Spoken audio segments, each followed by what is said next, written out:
I-review natin yung Game 7 ng PBA 49 season Philippine Cup semifinals. Katatapos lang sa Smart Araneta Coliseum kung saan dun tayo galing. Ako po ulit si Ruben Terrado ng Spin.ph. Please consider subscribing to our YouTube channel. At yun na nga, nanalo po ang San Miguel kontra Barangay Ginebra sa score na 100-93. At dahil dyan, papasok ang San Miguel sa finals. They won the series 4-3 and they will face TNT in the finals. So ano nga ba yung mga keys to Game 7 and yung mga highlights ng Game 7 as well? Itong San Miguel, kung matatandaan natin nung Game 6 ay down or up sila by 16 and then humabol itong Barangay Ginebra. Ito sa Game 7 kabaliktaran naman, no? Beermen trailed by 11 points late in the third quarter and then humabol sila, no? They overcame an 11-point deficit, no? To be exact, 73-62 yung lamang ng Barangay Ginebra late in the third, pero humabol itong San Miguel Beermen dahil na rin sa kanilang fourth quarter na kung saan they outscored Barangay Ginebra 34-20. Big turnaround for San Miguel dito sa fourth quarter na ito, no? Talagang ang daming naging heroes ng game na ito for San Miguel. Isa na dyan si Junmar Fajardo who had 21 points, 19 rebounds, and 2 blocks, no? Dinominate niya yung ilalim, no? Talking about Junmar Fajardo, so talagang San Miguel went to him late in the fourth. Talagang parang bully ball yung nangyari itong fourth quarter for Junmar Fajardo na kung saan talagang pumoste siya, talagang sumalaksak sa ilalim against Japet Aguilar, and he was successful in most of his attempts, no? 9 points in the fourth quarter para kay Junmar Fajardo. Pero siguro yung biggest hero sa game na ito ay walang iba kundi yung player na nasa litrato ngayon, no? Si Chris Ross, no? Who turned back the hands of time by scoring 19 points. And not only that, he added 3 rebounds, 7 assists, and 4 steals. So all around game para dito kay Chris Ross sa game na ito, no? Chris Ross who turned 40 in or last March, no? He turned 40 last March. At sabi nga ni Chris Ross ay he was inspired by the play of LA Tenorio, no, nung game 6 where LA Tenorio, who incidentally is now 41 years old, no? He celebrated his 41st birthday in Game 7. Sabi ni Chris Ross, he was inspired by the performance of LA Tenorio. But at the same time, devastated din siya, no? Dahil hindi siya nakapaglaro nung Game 6. Sabi nga niya ay medyo nalungkot siya, no? Doon sa nangyaring yun na hindi siya nakalaro nung Game 6 to the point na days after Game 6 ay kinausap niya ng masinsinan si Coach Leo Austria, and he said na gusto niya maglaro, na ayaw niya na nakaupo siya na wala siyang nako-contribute sa game. Um, so yun, and Coach Leo Austria heeded the request of Chris Ross, and the good thing naman kay Chris Ross ay he lived up to yung desire niya, no, to play in Game 7 by putting up these numbers, no? 19 points nga, 7 assists, siguro more importantly yung 4 steals, no? uh, we were able to see the old Chris Ross, no, yung being a uh, lockdown defender. Pinakita ni Chris Ross yun by these 4 steals, getting into top passing lanes and getting some steals. It happened in the fourth quarter, no? Meron pa nga sequence na medyo wild sequence yon na sunod-sunod yung mga naging mintis ng bawat kupunan. But Chris Ross was there to take steals, no?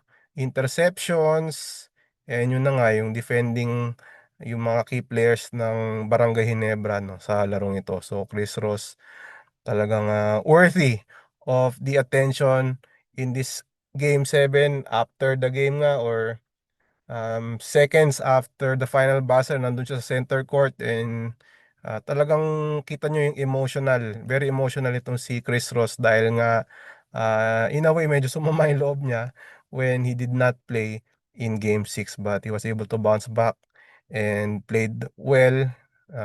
Very integral yung naging contributions na in Game 7. So some of the heroes also in Game 7 was the Adamson trio, no, of Don Troliano, Rodney Brondial, and Jericho Cruz. They combined for 15 points in the fourth quarter. So itong si Don Troliano at 7 in the fourth to finish with 10 points. Meron siyang stretch doon na sunod-sunod na basket yung nagawa ni Don Troliano. And even si Rodney Brondial nga, he had 4 points in the fourth quarter. Medyo crucial din yung naging contributions niya offensively. And then itong si Jericho Cruz, the hero in Game 5, no? He bounced back from his Game 6 na kung saan tinirahan siya ni Ellie Tenorio. Sabi nga niya hindi siya nakatulog noon, no? Pagkatapos niyang tirahan siya ni Ellie Tenorio. He had 4 points all in the fourth quarter, but more importantly, he had 7 steals. Or sorry, 7 assists in this game, no, for San Miguel. Itong si Jericho Cruz, no. So the trio of Don Troliano, Rodney Brondial, and Jericho Cruz contributing to San Miguel's victory, no. For Ginebra, they were ousted in this finals or in the semifinal series after finishing runner-up twice, no. First in the Governors Cup and then in the second in the Commissioner's Cup, na kung saan umabot pa sila ng Game 7 din, no, before they lost to TNT in overtime, no. Actually, kung titignan nyo yung numero, not bad yung yung nilaro ng Ginebra. Well, except siguro for Ginebra being out-rebounded by San Miguel 51-35, relatively okay naman yung laro ng Ginebra, no. Jamie Malonzo at 22 points, Scottie Thompson at 16.7 rebounds and 8 assists. Japet Aguilar even had 5 blocks. But even yung kanilang shooting, no, 50% from the field, I believe this is their best shooting night of the series.